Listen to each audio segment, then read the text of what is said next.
Each stamp in the pane of 20 is an illustration of a single station. The 1874 Tamaqua Station in Tamaqua, Pennsylvania.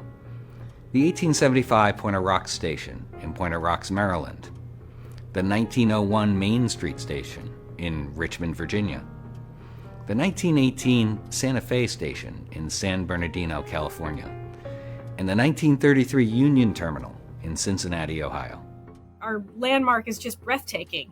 And little kids walk in the front door and they all kind of run into each other because they look up at the ceiling and their mouths fall open and their eyes get really big. You know, people just walk in this building and they're breathless at the grandeur of it all.